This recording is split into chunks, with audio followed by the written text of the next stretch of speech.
వైసీపీలో ఆయన senior leader, ఓ జిల్లాను శాసించే స్థాయి నేత. ఇప్పుడు అసలు ఆ పార్టీలో ఉంటారా లేక మరో పార్టీకి వెళతారా అన్న చర్చ రాజకీయ వర్గాల్లో హాట్ టాపిక్గా మారింది. పార్టీలో ఆయనకు వరుసగా జరుగుతున్న పరాభవాలు, దెబ్బ మీద దెబ్బలు పలు సందేహాలకు తావిస్తున్నాయి.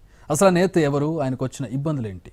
మాజీ మంత్రి బాలినేని శ్రీనివాసరెడ్డికి అధికార వైసీపీలో దెబ్బ మీద దెబ్బ పడుతున్నాయి. ఒంగోలు ఎంపీగా మాగుంటను కొనసాగించాలని పట్టుబట్టిన ఆయనకు అధిష్టానం మొండిచేయి చూపించింది. ఓ మెట్టు దిగిన బాలినేని అధిష్టానం మాటే శిరోధార్యమంటూ ప్రకటించారు. ఎంపీ అభ్యర్థిగా చంద్రగిరి ఎమ్మెల్యే చెవిరెడ్డి భాస్కర్ రెడ్డి పోటీలో ఉంటారని స్పష్టం చేసింది.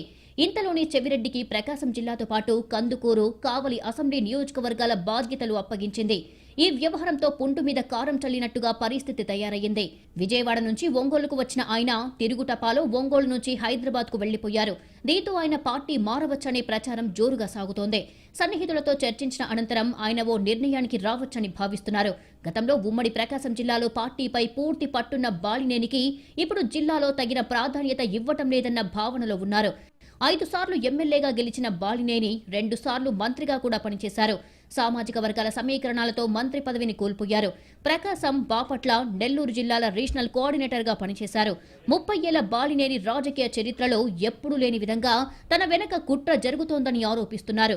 రీజనల్ కోఆర్డినేటర్ పదవికి గుడ్ బై చెప్పిన బాలినేని ఒంగోలు నియోజకవర్గంలో పనిచేసుకుంటారని ప్రకటించారు. రీజనల్ కోఆర్డినేటర్ ఎంపీ విజయసాయిరెడ్డి వచ్చిన తర్వాత బాలినేనికి ప్రాధాన్యత తగ్గిపోయింది. జిల్లాలోని పలు నియోజకవర్గాల్లో పార్టీలో సమస్యలు గుర్తించి సీఎం జగన్ వరకు చేర్చారు. కొంతకాలంగా జరుగుతున్న పరిణామాలు ఆయనకు ఇబ్బందికరంగా మారాయి. ప్రతిసారి ఆయనకు వ్యతిరేకంగా ఓ నిర్ణయం వెలువడటం, ఆయన సైలెంట్ గా ఉండిపోవటం, వైసీపీ అధిష్టానం బుజ్జగించటం పరిపాటిగా మారింది. ఓ దశలో మీడియా సమావేశంలోనే భావోద్వేగానికి లోనైన బాలినేని కంటతడి పెట్టుకున్నారు. ఒంగోలులో 25,000 మంది పేదలకు ఇళ్ల పట్టాలు సేకరించిన భూములకు నగదు కోసం సీఎంఓ చుట్టూ తిరిగారు. దాదాపు 9 నెలల తర్వాత సీఎంఓతో మాట్లాడి వాటిని విడుదల చేయించుకోగలిగారు. మాగుంట సీటు విషయంలో వెనక్కి తగ్గిన బాలినేని ఎంపీ సీటు చెవిరెడ్డికి కేటాయించడంతో పాటు రీజనల్ కోఆర్డినేటర్ పదవి కూడా కేటాయించడంతో ఆగ్రహానికి లోనయ్యారు. ఇంతలోనే చెవిరెడ్డి సూచించిన వ్యక్తిని తిరుపతి నుంచి ఒంగోలుకు బదిలీ చేయడం మరింత రాజేసింది. భూసేకరణకు సంబంధించి రైతులకు ఇవ్వాల్సిన డబ్బులను హడావిడిగా వారి అకౌంట్లలో జమ చేసింది.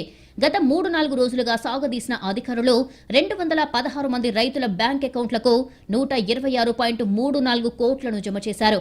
బాలినేనిని సంతృప్తిపరిచే ఎత్తుగడలో భాగంగానే హడావిడిగా రైతులకు డబ్బులు ఇచ్చినట్లుగా భావిస్తున్నారు. జరుగుతున్న పరిణామాలను జీర్ణించుకోలేని బాలినేని హైదరాబాద్ కు వెళ్లిపోయారు. వైసీపీని వీడతారనే ప్రచారం జోరందుకుంది. పార్టీని వీడే ఆలోచనలో బాలినేని లేరని ఆయన సన్నిహిత వర్గాలు చెప్పుకొస్తున్నాయి. ఆయన కుటుంబ సభ్యులు కూడా పార్టీని వీడవద్దని సలహా ఇచ్చినట్లు తెలుస్తోంది. వైసీపీ అధిష్టానం బాలినేనికి పొమ్మనకుండా పొగబెడుతోందని సన్నిహితులు చెప్పుకుంటున్నారు. అధిష్టానం ఆదేశాలకు తలొగ్గి పనులు చక్కబెడతారా లేక పార్టీని వీడతారా? జిల్లా వైసీపీలో లెక్కలు ఎలా ఉంటాయి? వైసీపీ అధిష్టానం ఆలోచనలేంటి? తెలియాలంటే వేచి చూడాలి.